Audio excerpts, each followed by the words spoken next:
Un placer saludarle de nueva cuenta en tutorá.tv, seguir explorando, seguir entendiendo, seguir preguntando, seguir reflexionando sobre las columnas, sobre los pilares respecto a los cuales se sostiene el judaísmo y dejando muy claro la meta de estas charlas que tengo el honor de realizar con el rabino Amram Aniyar.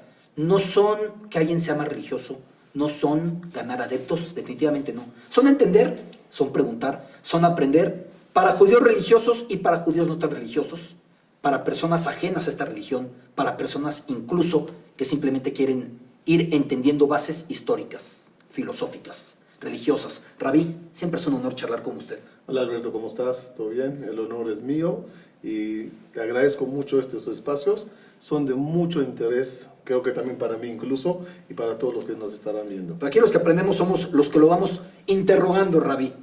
Primero que nada, pensar en esos pilares. Decíamos que estamos levantando una casa y la casa tiene que tener pilares fuertes para poderse recargar.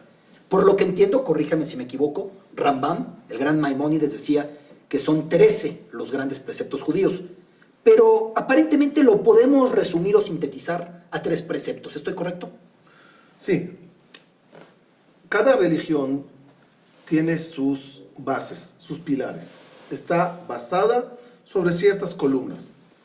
Lo que se intenta es reducir las columnas para que sea fácil de memorizar, recordar o simplemente construirlas, ponerlas en el ser humano y decir, ok, estas son las columnas. Si las pones 40,000, entonces la persona se pierde.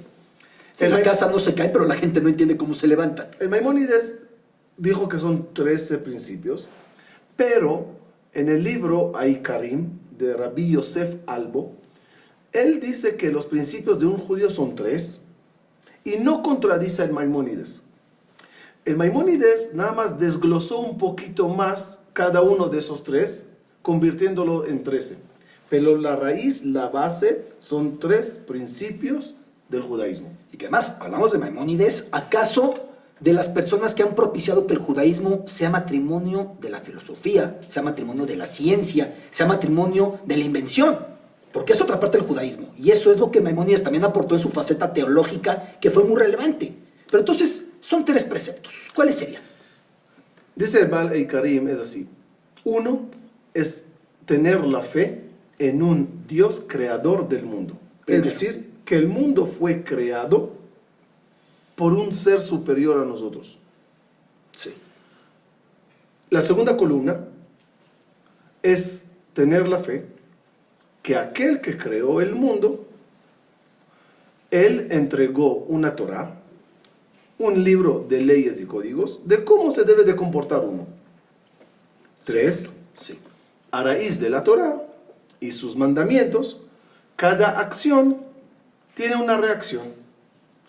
Es decir, si cumplo o no cumplo, si hago o no hago, si ayudo a alguien, pues tendré una ayuda divina. Es como decir, las cosas que uno hace son vistas, juzgadas, y por lo tanto, por cada cosa que hicimos, llega una reacción.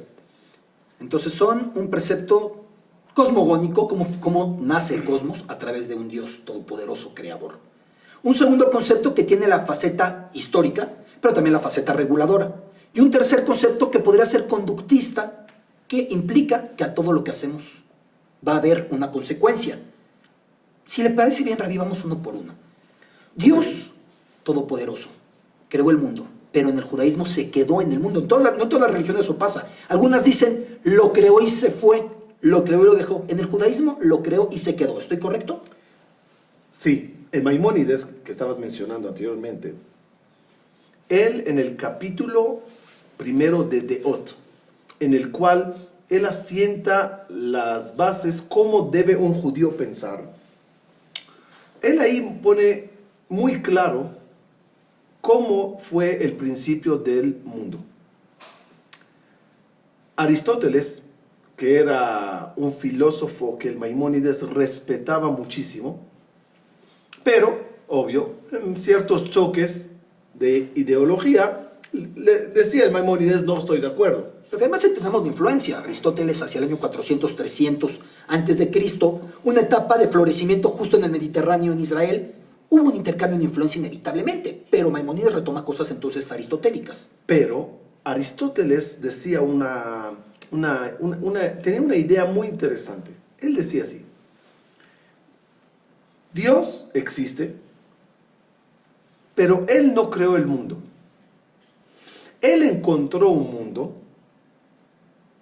ya hecho, no importa cómo, y a ese mundo Él lo habitó, lo arregló, lo embelleció, lo adornó. El mundo y Dios no tienen principio. Se encontraron en un punto dado y se hizo el Dios del mundo. Esa es la idea de Aristóteles. Poca gente sabe analizar esa idea. ¿Por qué? Suena como que Aristóteles se contradice. ¿Crees en Dios? Pero no crees que creó el mundo. ¿Qué te pasa? ¿Cuál era el motor, la base que le causó a Aristóteles opinar así? Escuché una vez de un jajam muy grande que dijo una explicación bonita. Imagínate que le damos a un pintor colores, Un lienzo. y le decimos, píntanos un árbol. Lo pinta, muy bonito. Pero al día siguiente, toda la pintura se recorre, se cae así. ¿El pintor como pintor es bueno o no? Si el árbol fue bueno. Sí. Sí. ¿Qué falló? La técnica, el material. El material que yo le di a él. Pero si yo le digo a él, hazme el árbol, pero tú busca los colores, tú busca el lienzo, tú haz todo, y le falló, él está mal. Aristóteles, de tanto que amaba a Dios, opinó que no, él creó el mundo. ¿Por qué? Porque cuando veía terremotos, tsunamis, volcanes, ¿qué decía él? ¿Qué está pasando al creador? ¿Cómo resolvió esos acontecimientos Aristóteles? Un Dios todopoderoso no lo pudo haber hecho. No lo hizo, él lo encontró y no, ni modo, esa era la pintura que había, por eso está recorriendo en vez de cuando. Viene el Maimónides y dice, no es así. El Dios todopoderoso, antes de él no hay nada, y él empieza a crear todo. Segundo paso en Maimónides, y el mismo que creó, está pendiente y está dentro de toda su obra. Ahí él contradice los otros filósofos que decían, sí, Dios lo hizo, pero ya se fue a otros asuntos. Ya se fue a otros asuntos, no le importas. El judaísmo en su primera columna dice, Hashem creó todo lo que hay y Él está pendiente de todo lo que ocurre en su creación. Es curioso, pero también la teoría del Big Bang al final dice que de una explosión muy energética sale la materia. Ahí ellos responden de dónde vino lo material, ¿de dónde vino? No, viene de una energía. Es lo mismo. Dios para nosotros es la fuente de la energía. Y de Él sale toda la materia. Si sigues el paso de la evolución, el orden de la evolución, ¿qué hay lo primero en ese mundo que se formó? Agua. Después, vegetación, algas. Después, animales acuáticos, reptiles, aves, animales humanos, mono. Si sigues el orden de la Torah, es el mismo orden. Hay una explosión, dijo Dios, Yehi Or, de ahí sale el mundo, que es un Tohu Vabohu, todo mezclado. Después dice la Torah, y había agua. Después, en el orden de creación, vegetación. Seres marinos son los primeros registrados en la Torah. Después, reptiles, aves, animales, humanos. Es una teoría de la evolución en 6 días, por ponerlo de alguna manera.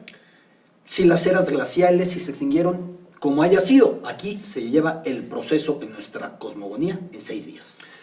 Te voy a decir la única diferencia, que yo no soy muy experto, pero de lo poco que he leído y he estudiado, la única diferencia que hay entre la Torah y la ciencia es una nada más. La resumo en una. A ver.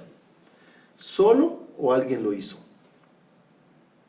Al opinar que es solo y al azar, debes de hablar de miles de millones de años para que el al azar se dé. Pero al opinar que hay alguien que lo hizo y es todopoderoso, no necesito esperar miles de millones de años para que él haga algo. Ejemplo muy simple. ¿Cuántas veces debe de llover para que en vez que caiga toda la lluvia así pareja, que caiga de una forma rara escribiendo la letra A en el piso?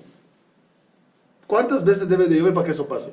Muchísimas. Ok. Y no sé si al final va a pasar. Pero si en vez de lluvia al azar marcándome una A en el piso, es un señor con una manguera Sí. en la azotea, echando agua, intentando hacer una A en el piso. ¿Cuántas veces tendrá él que intentar para lograrlo? Escasos. ¿Cuál es la diferencia entre la primera y la segunda?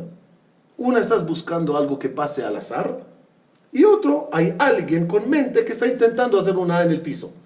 Creo yo que todo este planeta, su perfección, todo el cuerpo humano con su perfección, es mucho más que una A en el piso. Y para pasar al segundo precepto, hago un paréntesis con una frase en una carta de Einstein a Niels Bohr, dos de los grandes científicos del siglo XX, casualmente los dos judíos, y Einstein le dice, Dios no juega a los dados. Es una gran frase por una disputa científica que tenían, que terminó por ganarle Niels Bohr respecto a cómo deben comportarse situaciones que escapan completamente a lo que yo puedo entender. Pero Dios no juega a los dados, llegó a decir una de las mentes más brillantes que ha habido en la historia de la humanidad. Pero siguiendo esa misma idea, pocos judíos saben que la raíz de la idea nazi, de la eugenesia, viene a través de Ernest Rudin en 1928, basada en la teoría de Darwin. Aunque Hitler quemó los libros de Darwin, pero ellos sacaron de allá Es una manipulación del darwinismo. la idea que el fuerte gana. Claro. Que si todo es al azar y las razas mejores son las que perduran, vamos a liquidar a las que son las razas inferiores. Los nazis llegaron a matar a su propia gente, a su propio pueblo, de los que eran inválidos, enfermos, mal, porque querían simplemente poner en función humana la teoría de Darwin y de la evolución que traía él como teoría de creación de mundo. Al final es una teoría que no pasó desapercibida, sí nos hizo mucho daño esa teoría. Sí, y solamente como remate de esto que dice, pero si quieren apegarse al darwinismo, los que seguimos aquí después de 5,000 años somos los judíos. Los que no se han extinguido son los judíos. Con todo respeto a todo pueblo, con todo respeto a toda cultura y con absoluto respeto a toda religión, que es lo que me encanta de la aproximación que usted hace hacia el judaísmo. Pero si me lo permite, pasamos al segundo pilar. Ya vimos del Dios creador y ya me explicó cómo lo planteaba Rambam, cómo lo planteaba Maimónides. Segundo, me decía mi buen amigo Pepe Penjos, a veces nos confundimos cuando pensamos que se nos dio la Torá porque se nos había dado la libertad respecto a la esclavitud. Más bien se nos dio la libertad respecto a la esclavitud porque se nos iba a dar la Torá. Y es muy diferente. Así es. En un momento que el pueblo judío se forma, Dios entiende que no puede tener un pueblo elegido sin darlos un código de educación, de comportamiento, un código de pensar. ¿Cómo debe mi hijo, mi pueblo pensar? Cualquier rey, cualquier emperador que forma un gobierno, se sienta él y su gente a hacer el código de leyes del país. Claro. Para que sepan qué se puede hacer aquí y qué no. ¿Cuántos años pasamos, perdón la interrupción, desde que surgió el patriarca Abraham hasta que llegó el punto de la entrega de la Torá aproximadamente? Vamos a poner un poquito de fechas, Sí. más o menos, lo que mi memoria sí me da. El mundo se crea 1948, un número fácil de recordar, nace Abraham Avinu. 1948, Sí. nace Abraham. Tenemos a Abraham viviendo 100 años hasta que tiene a Isaac, su hijo. Y cuando pasan 400 años, es decir, 500 años desde el nacimiento de Abraham, salimos de Egipto. O sea que fue medio milenio en el que no existió la Torah y sí el pueblo. Por eso era imprescindible tenerla. Quizás más adelante te voy a explicar, más adelante me refiero a unos minutitos, Claro. te voy a explicar por qué la Torah no se entrega a Abraham. Pero de mientras, históricamente, 500 años después de Abraham, como tú dices, un pueblo que no es pueblo, es una familia que va creciendo. Claro. No tenemos un pueblo, es una familia. Y cuando ya somos un número razonable, nos convierten en esclavos en Egipto. Cuando salimos, y curiosamente el primero que nos llamó el pueblo de Israel fue el rey Faraón. Él dijo, este pueblo sueña siempre con Eretz Israel, el pueblo de Israel. Ahí Dios, en el desierto, nos entrega el código de leyes. Es un acontecimiento tan básico que todos los judíos que no querían cumplir la Torah intentaban atacar ese momento, porque si no existió ese momento, ya no tengo que cumplir nada. En otras palabras, no tengo que cumplir unas leyes que inventó un X en el desierto, que quizá le pegó el sol demasiado e inventó todo eso. Por lo tanto, ¿cuál es la seguridad que nosotros hoy en día tenemos que realmente ahí ocurrió un encuentro divino con un código de leyes que se entregó? ¿De dónde está la certeza de eso? La respuesta está en un versículo que la Torah escribió hace más de aproximadamente 3.500 años y desafió a todas las religiones y a todas las generaciones y a todas las culturas que vendrán en camino. ¿Cuál es el versículo? Dice la Torah, a ver si habrá un pueblo que diga que yo me he aparecido a todos. Muchos se atreverán a decir, Dios apareció a mí, pero no va a ser fácil decir, el Dios apareció a un pueblo. ¿Por qué? Porque al decir que es un pueblo, tienes que tener 3 millones de testigos que digan, sí, Yo lo vi. yo lo vi, yo lo escuché. Somos el único pueblo en toda la historia que dice, no se reveló a uno. Y, perdón, cada vez regreso al Maimónides, me fascina su filosofía y su forma de analizar las cosas. Dice el Maimónides, no creímos en Moshe por hacer milagros. Creímos en Moshe únicamente cuando escuchamos a Dios hablando con nosotros. Y es una clave muy importante cuando algún día llegue el Mashiach. Si viene el Mashiach y nos dice, yo soy Mashiach, ¿qué se hace? ¿Qué haces cuando viene uno y dice, mucho gusto Mashiach? ¿Qué le dices? La gente que cree, ¿eres Mashiach? A ver, abracadabra. Sí, una prueba. Hazme un milagrito. Dicen mamones, no. No se cree en la gente por hacer milagros. Porque no sabes diferenciar entre milagro, truco mágico, magia negra o lo que quieras. Únicamente cuando Dios te habla a ti como pueblo, ahí sí se le cree. Otro punto interesante. Hoy en día, en todos los templos del mundo, tenemos un Sefer Torah. El libro de Torah es la cosa más sagrada que tiene un yehudí. Te voy a contar, Alberto, te voy a decir un análisis tan lógico que te vas a volver loco. Los Sefer Torah que hay en Francia, China, Israel, México, Argentina, ¿son iguales o no? Sí. Por supuesto. Basta que haya una letra de más o de menos, queda el libro Eliminado. eliminado. Incluso en ocasiones si una letra se corre, es un trabajo Muy detallado. impecable. Ahora, Moshe Rabbeinu, cuando terminó su vida, se encargó de crear un mecanismo que nadie toque ese libro. Uno, lo escribió cuando los testigos estaban vivos. Nosotros cruzamos el mar. Sí, verdad. Nosotros estábamos en Monte Sinai. Sí, verdad. Nosotros escuchamos al Creador diciéndonos, yo soy Anoji Hashem Elokeja. Sí, verdad. No es un libro que se escribió 500 años después, que no hay quien lo refute. Se escribió en sus días. ¿Cuántos libros escribió Moshe? 13. Uno a cada tribu. Y uno guardado en la caja fuerte, que era el arca de la alianza que estaban en el Santo Santuario. ¿Qué hizo cada tribu con su libro?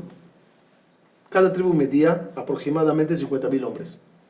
50,000 hombres con un libro no se puede. A copiar. 100 años después de Moshe, ¿cuántos libros tenemos?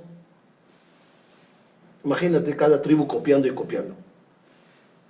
500 años después de Moshe, siguiendo copiando cada familia su libro. Perdón, me olvidé decir. Hay una mitzvah en la Torah que cada judío tenía que escribir su propio libro. Basta que la mitad del pueblo cumpla esa ley. ¿Cuántos libros hay? Si a un judío se le ocurrió tocar un versículo en la Torah y reparar o quitar o poner un versículo, ¿qué tendría que hacer?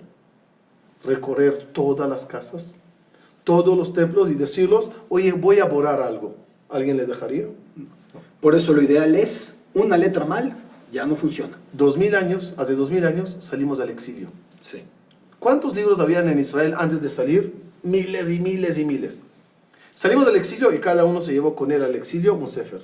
Sí. El Ashkenazí, el Sefaradí, el de Rusia, el de España. ¿Qué hicimos de la diáspora? Copiar.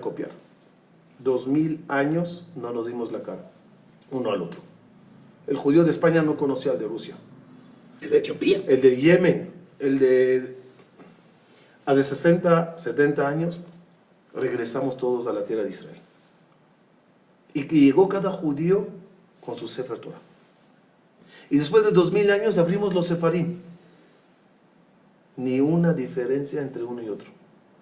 Una letra que hay que diferencia entre Sefaradí y Ashkenazí, que se nota que es por error, si es Hei o Aleph. Sé tú. ¿Cómo puede ser que mantuvimos un libro tan intacto sin que tenga dos versiones? El motivo es el mecanismo de seguridad que hizo Moshe Rabbeinu. Se copia y con una letra de más o de menos, para afuera. Nos pasa cada Shabbat cuando el lector lee, el Hazán lee la Torah. Basta que se equivoque en una A, ya ves a todo el público gritando. Sí. Eso nos da la certeza y la seguridad que lo que se entregó en ese entonces, en Har Sinai, es el mismo que leemos hasta hoy en día. Ahora, el estilo literario, los tiempos que manejan, los misterios alfanuméricos, es un libro que da para muchas lecturas. Y es un libro que tiene para manera oral, para manera escrita. Es un libro que tiene niveles de profundidad diferentes. Yo catalogo el libro de Torah como el libro más aburrido que existe. Cuando lo digo en las conferencias, la gente dice, Mácara. Yo creo que el libro de Torah es el libro más aburrido que existe mientras lo leas. Si lo estudias, se convierte en el libro más increíble. Y creo que la falla que tienen muchos es que leen la Torah. Como si fuera una novela. Entonces no le ve la gracia. Hoy me eché 50 páginas. No entiende lo que está leyendo. Cada versículo, cada palabra, cada concepto, cada parashá, tiene tanta profundidad que da lástima entenderlo o creer que lo entiendes cuando nada más lo escaneas por arriba. Dios no nos invita nada más a leer la Torah, nos invita a estudiarla, a profundizar en ella. Y de repente descubres, yo por eso comparo siempre la Torah, Jajamín la compararon con el mar, Aruká Miniyam, es larga y extensa como el mar. ¿Por qué la compararon con el mar? La belleza del mar no es lo que hay en la superficie. ¿La superficie qué ves? Agua y agua, olas y olas, pero la belleza del mar es cuando agarras y te metes a bucear y empiezas a ver corales, empiezas a ver peces, perlas, todo está ahí adentro. Y la certeza de que hacia abajo hay metros y metros que no sabemos que hay y que no hemos descubierto y quizá nunca descubriremos los humanos. Igualito pasa con la Torah hasta la fecha. Con tantos libros que se escribieron, tantos rabinos que la estudiaron, siempre de repente descubres una explicación más, una analogía más, una moraleja para la vida hoy, siglo XXI. Es un libro que se escribió en ese entonces y te habla hoy cómo tratar las drogas. Da bases incluso sexuales. De matrimonio, de educación de hijos, de lo que quieras está allá. Por eso dijo una vez, un rabino en la Ben Bagwag, en la Mishnah de Pirkei Avot. Hay una sopa que se preparaba en tiempos antiguos, que era de todo lo que sobraba en las despensas. Un poco de frijol, un poco de garbanzo, un poquito de fideitos, un poquito, todo lo que un poquito, échalo allá. Cuando tú ves la sopa, ves agua. Pero ¿qué hay ahí adentro? Pues agarras el cucharón y empiezas a mover, y empiezas a ver todo lo que hay. La Torah es igual. La ves por arriba y no ves mucho. Empiezas a mover y a mover, y ves ciencia, y ves astronomía, y ves educación, y ves lo que quieras ahí adentro. Y de pronto, con aplicaciones de informática recientes, se encuentra que cada determinada cantidad de letras aparece algo y aparece otro mensaje. Y si es un mundo de vértigo, verdaderamente de vértigo, porque no tiene límite. Únicamente cuando entendamos que un ser superior a nosotros escribió ese libro, mejor dicho, dictó el libro, porque el que lo escribió físicamente es Moshe. Y en muchos puntos se dice la Torah de Moisés. Sí, Moshe la escribe como escribano, pero es como una voz divina la cual se lo dicta.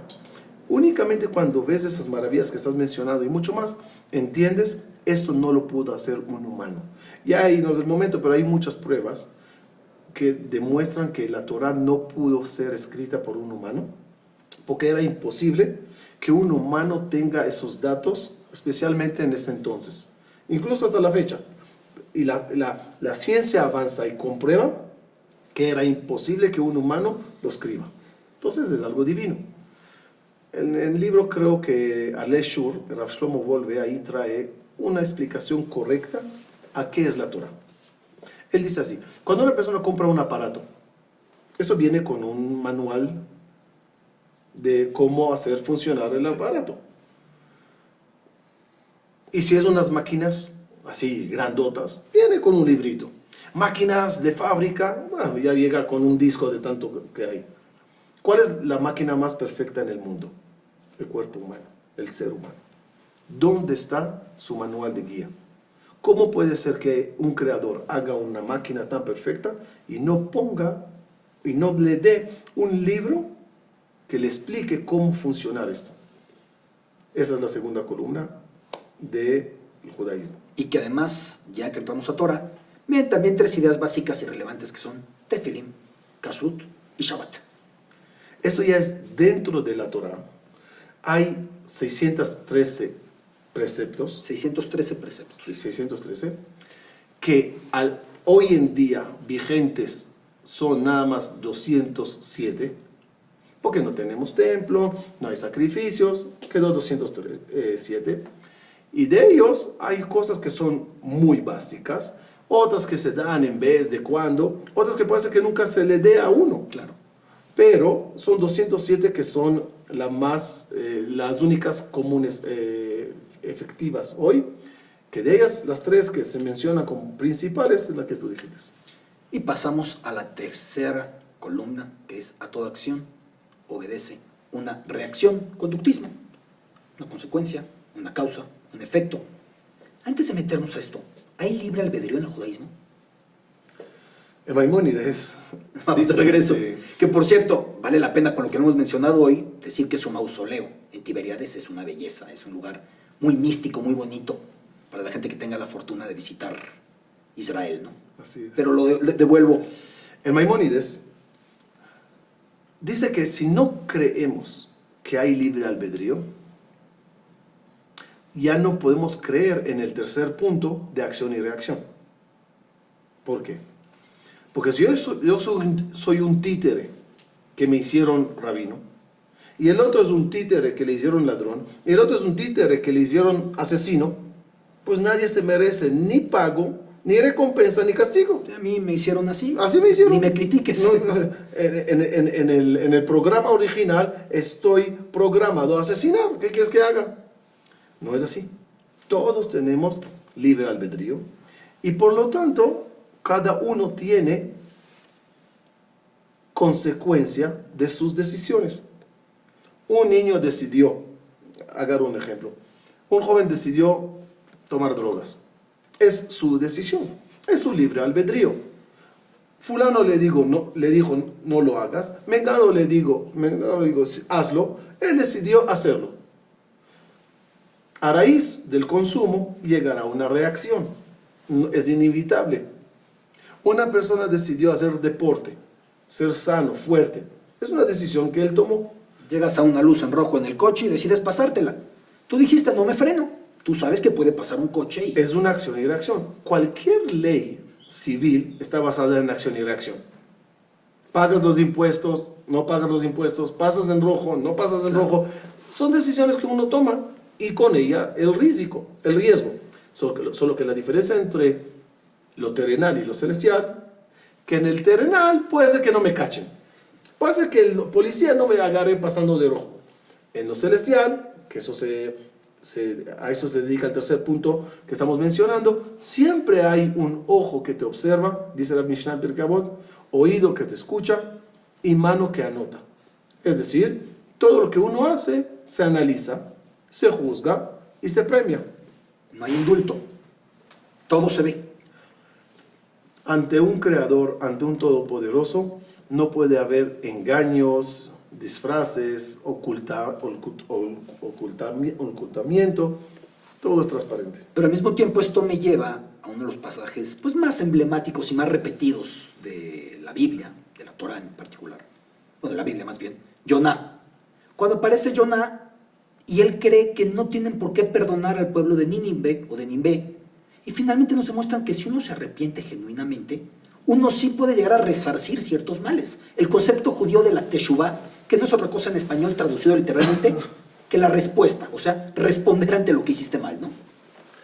Sí, tienes razón, que en Yoná se ve que incluso cuando hay un castigo severo por una acción negativa, existe con una buena decisión de Teshuvah cambiar el decreto, cosa que a lo mejor en el tribunal celestial no se logra.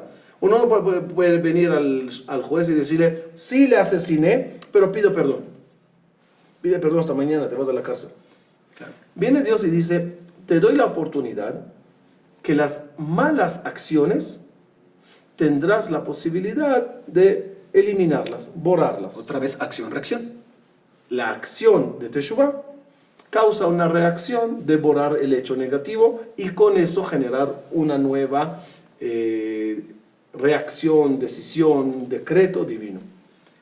¿Y el concepto del bien y del mal con acción-reacción tiene algún vínculo hacia el premio en otro mundo, en Olam Abba, con paraíso, infierno, o el concepto judío del infierno, el Genom?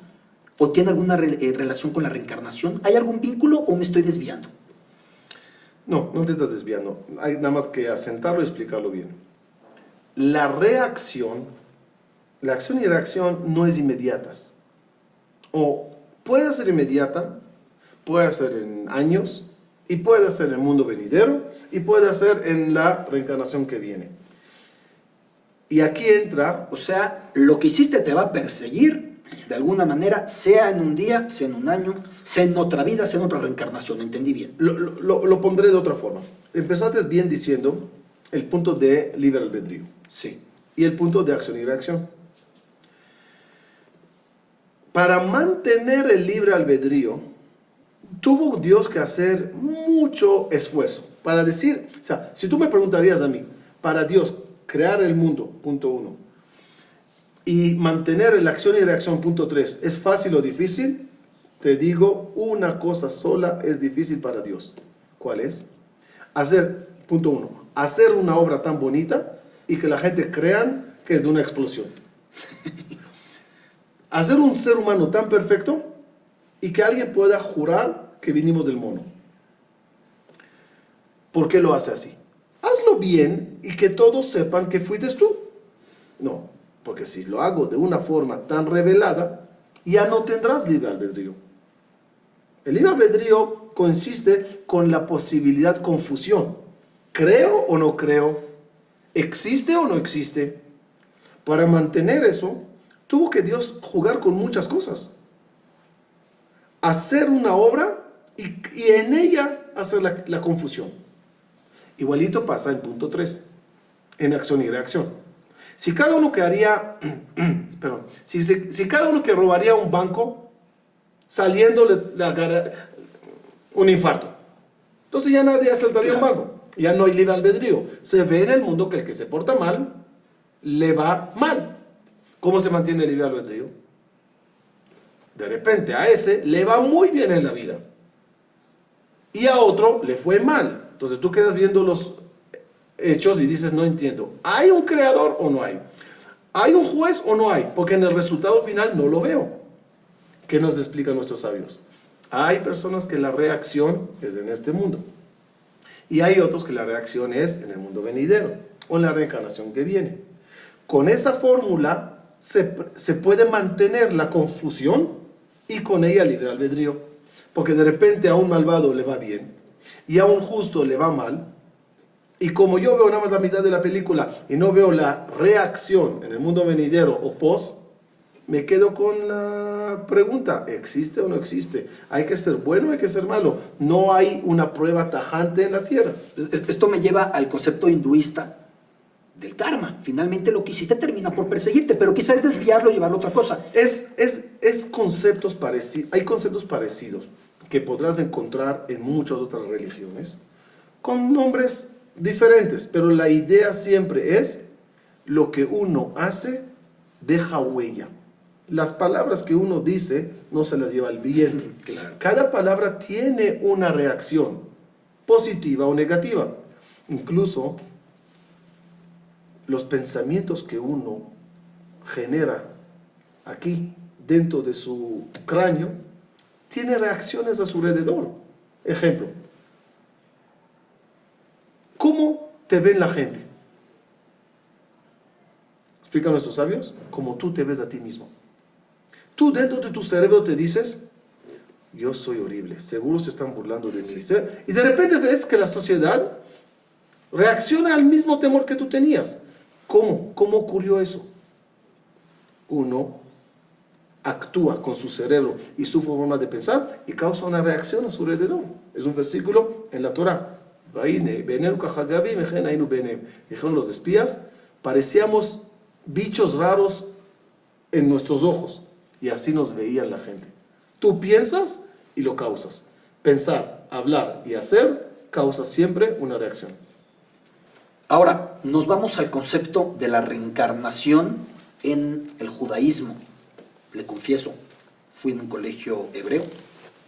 He sido de una familia que sin ser específicamente religiosa es muy cercana y nunca escuché una palabra en ese sentido hasta que vi un libro justamente de su autoría. La reencarnación en el judaísmo. Que tiene que ver con lo que estamos hablando, evidentemente. Sí. Primeramente, el tema de reencarnación en el judaísmo pertenece a la parte profunda de los libros de Sod, de Kabbalah, del Zohar, dentro del judaísmo. Porque como hablamos anteriormente, la Torah tiene todas sus fases. La literal, la más profunda. Sí. Jajamim catalogaron 4 fases allá. Y la cuarta, que es la más increíble, es la parte de la Kabbalah, la parte del Sod. Sod significa secreto, porque son conceptos que se pasaban en secreto entre grandes ligas. Claro. Hoy en día con la apertura, no desde hoy, un poco atrás, pero ya se abrió todo para entender y conocer de esa información a todo el público. Ya lo que entienda cada quien es otro tema, pero en esa época se mantenía una, digamos, élite intelectual, porque eran conceptos más misteriosos, más enigmáticos. Y más difíciles un poco. Más herméticos. De entender bien, como tú dices. Para que no cada uno lo interprete como le da la gana, había que asegurar que tu alumno realmente lo entendió bien. Claro. Entonces no era de charlas, era de enseñanza de uno a uno. Hoy en día se abrió mucho e incluso está escrito en el Zohar que en el final de los tiempos toda esta información se va a abrir mucho hacia el público. La reencarnación, el concepto de ella, dice lo siguiente. La persona tiene una vida como una oportunidad de hacer y cumplir su tarea. Una misión. Una misión. Pero existe la posibilidad de fallar en ciertas cosas. He fallado aquí, he fallado allá. Como en el colegio, hay extraordinarios. ¿Y qué examen se hace en los extraordinarios? ¿Cuál examen se hace? Un repaso de todo el año. Pero en lo que he fallado, es lo que me van a mandar a extraordinario. Si yo salí bien en matemática, no tengo que volver a hacer el examen de matemática. Haces en la historia, que es en el que estás mal. En la historia Sí. que fallé. Claro. Entonces, igualito es la idea de la reencarnación. Uno viene al mundo con las tareas fallidas la vez pasada. Eso es uno. Dos, hay muchas personas que en base a lo que hicieron en la vida pasada, deben de tener una reacción en esta vida. Para bien o para mal. Para bien o para mal. La segunda vida da chance de mandarle a alguien, tanto como tarea, como pruebas, incluso un poquito más de eso, que pertenecen a la vida pasada. No soy de la idea que la gente averigüen quién eran, a través de regresiones, cosas así. Porque no importa quién yo era, más importante es saber que en el modo de vida que yo llevo en este viaje, con lo que hago o dejo de hacer, estoy diseñando mi viaje futuro. Y no todo se ve hoy. ¿Cuánta gente hace cosas maravillosas y no ven el resultado hoy? Pero lo que no saben es que ya están diseñando una vida maravillosa para ellos mismos en el viaje siguiente. Pero entonces no es un castigo, es más bien un complemento para que termines por lograr o por consumar una meta, un objetivo pendiente. No es un castigo. Mencionaste anteriormente que la Torah tiene su parte de números y todo. Sí. La palabra reencarnación en hebreo se dice Gilgul. Gilgul. Y su valor numérico es 72. El mismo valor numérico que tiene la palabra Gesed, bondad. Para indicarnos que la reencarnación es una bondad divina para darnos un chance de reparar. O sea, no te estoy reprobando. Simplemente haz otro examen para demostrar que ya aprendiste. Cada uno vendrá al mundo con las carencias que tenía que reparar. Ejemplo, si yo la vez pasada era muy enojón y con mi enojo hice locuras, tonterías, cosas así, ¿cómo reparo el enojo? La vez pasada no lo reparé. ¿Cómo lo reparo? Si vengo muy tranquilo, muy pacífico, Sí. no es un examen. Tengo que venir con el mismo grado de Temperamento. temperamento de enojón, pero esta vez A controlarlo. controlarlo, arreglarlo, repararlo. Muchas personas vienen con herramientas y no las supieron usar correctamente. Uno puede tener un don de convencimiento, un don de liderazgo, pero lo usó para hacer un mal. Llega otra vez con ese mismo don, esperando que esta vez le dé un buen uso a todas sus herramientas. Ahora hay reencarnación que no sea en un cuerpo humano. Eso fue una discusión muy grande en los siglos XIV, XV, entre ciertos cabalistas, que algunos decían que sí, otros decían que no. Entonces es una discusión que quedó un poco abierta. Que retomamos el punto con el cual empezamos estas charlas, que fue en donde hay 3 judíos, hay 18 opiniones, y eso que no han hablado los segundos 2. Eso es. Pero está el tema abierto a que posiblemente pueda llegarse a dar, de acuerdo a algunos sabios de la religión, ¿no? De acuerdo a algunos estudiosos. Sí, es para mí personalmente un poco más difícil de aceptar y entender, pero sí existen unas opiniones como tal. Y entonces sí, a través de las vidas que lleguemos a tener bajo esta visión, es cuando se va a determinar para dónde terminemos por ir en Olam Abba, en el próximo mundo. Sí, pero permítame, Alberto, retomar la pregunta anterior que hiciste. Yo explico esa discusión de una forma un poco diferente. Y de ahí también vamos a ver lo que es bondad divina. Dijimos que cada acción tiene reacción. Cuando alguien hizo un acto malo, Dios libre, se merece una reacción negativa. Pero hay un concepto muy judaico y que creo que no hay ninguna abuela que no conoce esa palabra, capara. ¿Qué es capara? Cuando se rompe un vaso, ¡ay, capara! Se ponchó la llanta, ¡ay, capara! Se estropeó la lavadora, capara. ¿Qué es capara? Y vinculado a Yom Kippur, al Día del Perdón. Con caparot que se hace y kipur. Y con la misma raíz, que es importante especificarlo para la gente que no se acercan al idioma. El idioma hebreo va formando sus palabras con base en raíces. Y entonces podemos hacer un ejercicio filológico muy interesante para ver qué palabras tienen un origen en común y hacer muchas relaciones que nos permiten entender más. Y en este caso, el día del perdón tiene el mismo origen que esta palabra que gritan las abuelitas cuando se cae un jarrón en la casa. Capará, Kipur, Caparó, todo eso es igual. Claro. ¿En qué consiste eso? Voy a agarrar un ejemplo y con eso vamos a entender el concepto. Digamos que yo hice algo malo y Dios libre me merezco un castigo. Y digamos, me voy un poquito a lo drástico, que el castigo es que se me rompa la mano. Okay. En la ley de reencarnación hay un brazo, hay una fase que no es la reencarnación que todos saben y no es la reencarnación que escribí en el libro. No es una reacción después de muerto, es reacción en vida, es reencarnación en vida. Es una reencarnación en vida. Parte de mí, en este caso, mi mano que tiene un karma, dijiste, Karma, para ponerlo en términos. negativo, reencarna en mis bienes, mi jarón, mi lavadora. En vez de canalizarse el mal a la mano, Entonces, se eso rompe la ventana. se va para allá. Entonces, si tú me preguntas a mí personalmente, ¿creo en reencarnación no humana o no? La respuesta mía es sí, pero no después de muerto, sino en vida. Reencarnan las cosas del cuerpo a la pertenencia de uno. Y en vez que le pase a él, le pasa a su bien. y por eso hay cierta placidez entre mucha gente cuando se rompe algo y dicen, menos mal que se te rompió el pantalón, Eso es. porque pudo haber sido, Dios no lo mande la mano, Eso se pudo llama haber sido el pómulo. Eso se llama capara. Exactamente. Es curioso. Entonces es un tipo de reencarnación en vida. Es curioso que en hebreo, dinero, no en hebreo, en lenguaje bíblico, porque hay el hebreo Claro. moderno de Ben Yehuda, pero el lenguaje bíblico, dinero se dice damim. No kesef, que es en hebreo moderno, damim. También en la Torah hay queso, pero es damim. Sí. Y sangres se dice damim. ¿Por qué tienen ambas cosas el mismo nombre? Explican nuestros sabios. Porque Dios a veces, en vez de derramar sangre, te derrama tu dinero. Y va en vez de.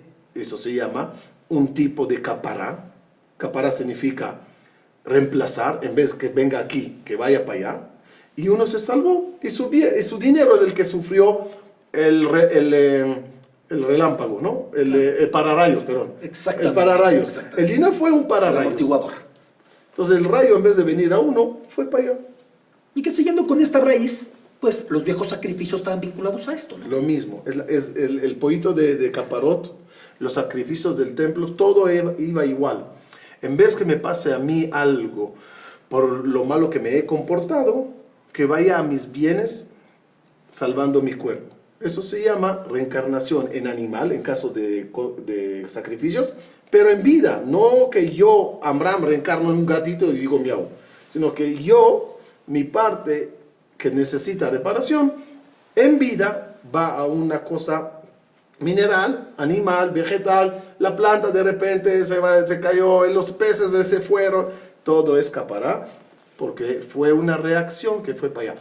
Pero tiene su chiste, o mejor dicho, tiene su esperanza de parte de Dios, que cuando pase algo así, no nada más digamos, ay, capara, sino que uno reflexione y entienda que algo malo que hizo causó las cosas. Se hace teshuvá, se empieza a comportarse bien para tener reacciones positivas. Sí, afortunadamente en ese caso, el problema o la negatividad o la ira terminó por irse en contra de cualquier artículo material. Pero es un aviso como diciendo, checa qué estás haciendo mal, analiza cómo te has comportado, cómo te has relacionado. Sé bueno, reparte bondades y entonces las reacciones serán como tal. Empezarán a venir bienes y cosas maravillosas a ti, a tu familia, a tus bienes. No hay cómo, y es el camino más bonito del judaísmo y de la Torah, porque es un poco incómodo toda la parte de hablar del castigo. No me gusta presentar el judaísmo como un Dios con una ametralladora en el cielo apuntando a ver a quién le ¿Quién dispara. se mueve? La idea siempre es ser bueno y recibir bien. Ser gente que jalan bondad. Cuando tú haces bondad, jalas bondad. Te voy a decir algo, Alberto, que te va a gustar. Tú fuiste a Israel. Sí, Me imagino que conoces el mapa de memoria. intento. Tenemos en el norte de Israel una montaña llamada Hermón. Sí. Ahí neva. Cuando se descongela, Deshiela, sí. empieza todos los ríos a correr y se concentran en el gran lago Kinneret, al norte de Israel. Del Kinneret sale un río hacia abajo, hacia el Mar Muerto. 2 estanques, una llave. ¿Cómo puede ser, pregunta Rav Shmuel Pinhasi en su libro Imre Shefer, cómo puede ser que esos 2 estanques son tan diferentes? Uno salado, no tiene vida. ¿No? En el Mar Muerto no hay ni anchoa, Nada. no hay nada. Pura sal. En el Kinneret, agua dulce. La mayoría del estado de Israel toman de esas aguas. Una llave, 2 estanques y tan diferentes. Dice Rav Shmuel, es un mensaje muy bonito que Dios nos mandó a través del mapa de la Tierra Santa. El Kinneret recibe de arriba agua y da al de abajo. El Mar Muerto recibe de arriba, pero no da a nadie. El que sabe jalar y dar es como el Kinneret, agua dulce, lleno de vida. Pero el que nada más sabe recibir, pero no sabe dar, es comparado al Mar Muerto. Salado, sin vida. Uno debe de ser bueno. Haz bien, no mires a quién. Ayuda a la gente. No esperes recompensas, aplausos. Hazlo porque hay que ser bueno. Solito, el ojo divino, el juicio divino, te mandarán cosas maravillosas. En este mundo, en el venidero, en la reencarnación que viene, si es que tienes que regresar. No hay como ser bueno y hacer bien. Y me da gusto que ya hacia el final de esta charla retomemos puntos esenciales que tuvimos en la anterior, en los que me decía, para ser un buen judío no basta con saberse ida y vuelta la Biblia y la Torah y rezar permanentemente. Hay que ser bueno. Los actos hablan por uno. Pero tampoco basta con ser bueno. También hay que estar apegado a ciertos lineamientos del judaísmo. Porque el punto 2 es justamente los estatutos. El segundo pilar, la Torah que se entregó. Y el punto 3 es, Dios hizo este mundo, pero allá tú. Hay libre albedrío. Y tarde o temprano todo termina por quedar saldado de alguna manera. Entonces aquí estamos con cómo uno debe de comportarse. Yo creo que hay una diferencia muy grande entre el humano que no cree en Dios y no cree que alguien le observa y le analiza y que cada acción tiene reacción. Porque en un momento dado puede ser que si nadie me ve, voy a robar. Si nadie me ve, haré una tontería.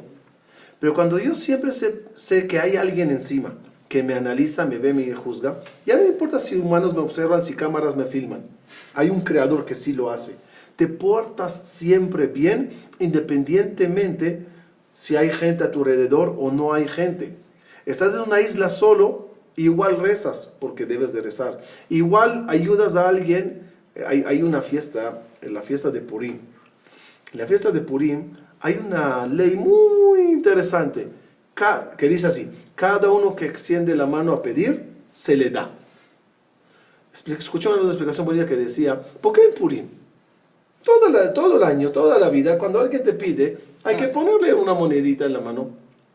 La explicación es maravillosa. En Purim, todos nos disfrazamos. Y lo más probable es que cuando te pongas un buen disfraz, nadie va a saber que tú eres Alberto Lati. Quiero verte ahí dando dinero.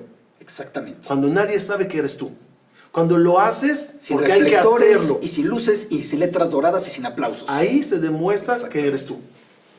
Porque nadie te va a aplaudir. ¡Gracias, Alberto! ¿Qué te va a decir? Gracias, Harry Potter. Estás disfrazado. Nadie sabe quién eres.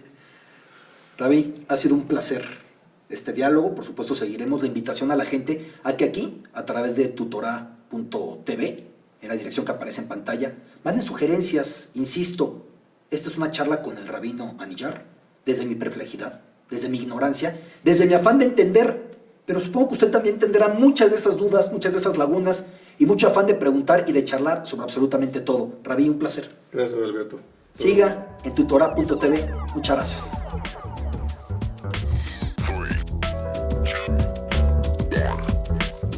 Network.